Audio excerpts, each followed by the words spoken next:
Good morning, everyone, and welcome to our daily word this morning. This is Wednesday, and it's a beautiful, hot day, but the sun is shining beautifully.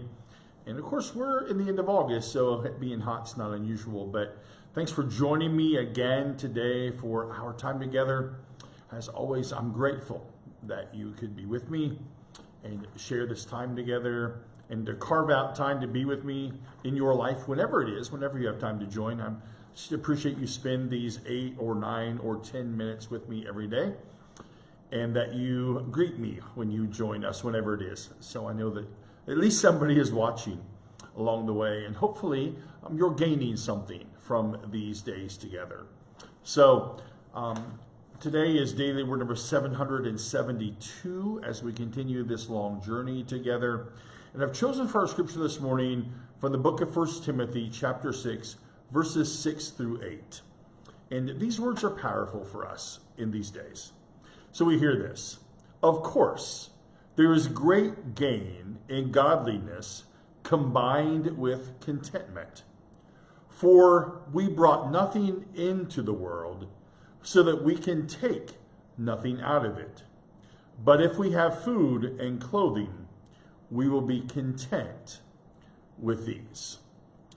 A lot of things swirl through my mind when I read this scripture and think about what it means for us. The first thing that jumped out at me, and I'm not sure about you, I don't know if you read ahead or you just wait for me to read it, but the first thing that jumped out at me was godliness combined with contentment. And I know in our world, in our society, that really advises us to live a bit like Pac-Man, gobbling up everything around us, to shout mine when we see something that we want, much like a child does in the store or wanting to have the possession of another person. We struggle with contentment, being happy with where we are and what we have. We strive for something new, better, whatever that is.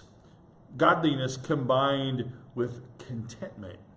And I wonder how hard it is for us to find contentment in our lives. The reality is that whatever passes through whatever we possess is just passing through our hands on the way to something else. There is a movie that I really enjoy called Phenomenon. John Travolta. I don't know if you've seen it before, but he has a brain tumor, but before the diagnosis and before he dies, he has what seems to be these magical powers because of this brain tumor. And he falls in love with this woman who has 2 kids, a boy and a girl, and they fall in love with him. And they find out he's dying. And at one point in this movie, I don't know if you've seen it before, but at one point in this movie, they're working on a car. It's towards the end. And the kids are mad at him because he's going to die. And he takes an apple, and he takes a bite of it, and he gives it to the girl, and she takes a bite. But the little boy, the young man, is kind of apprehensive about taking a bite of the apple. And John Travolta, this character, says to him, "Look, everything we have is passing through. Take a bite of this apple. It doesn't stay in us, it nourishes us, but it passes through us. Everything we have is on a journey to somewhere else." It's a powerful portrait to me of communion and of how we share our lives together.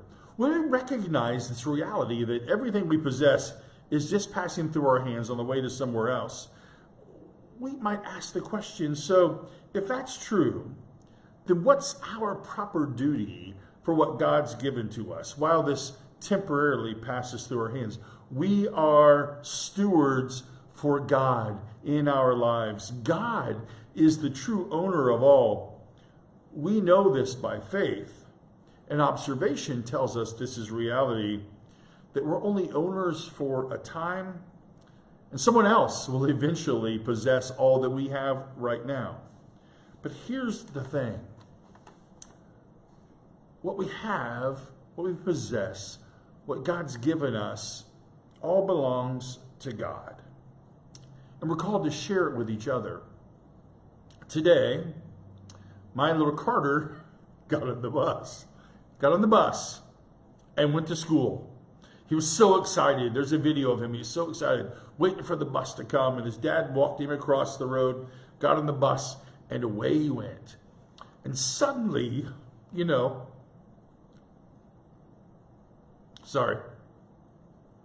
this little boy is now learning all these new things. And his parents and his grandparents and his aunts and uncles, we've done our part.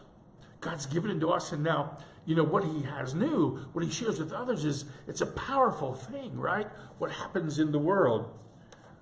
We need to worry less and to focus on the fact that God is God of all. We brought nothing into this world, and we can take nothing out of it. We should be wise stewards of all that God has given us. Godliness combined with contentment. Wow, such a powerful way to live our lives. Let's be reminded in all of our lives that God is the God of all, and that we should be good stewards of all that God has given to us. And if we could live that way, imagine the difference we could make in the world around us. It's a good and it's a powerful thing. So, thanks for being with me. Thanks for hearing this word. I hope it's a word that we can hold on to as we live our lives. So, I hope you know of God's love today and know of my love for you. And I will see you tomorrow morning at 10 o'clock. Have a great day, my friends.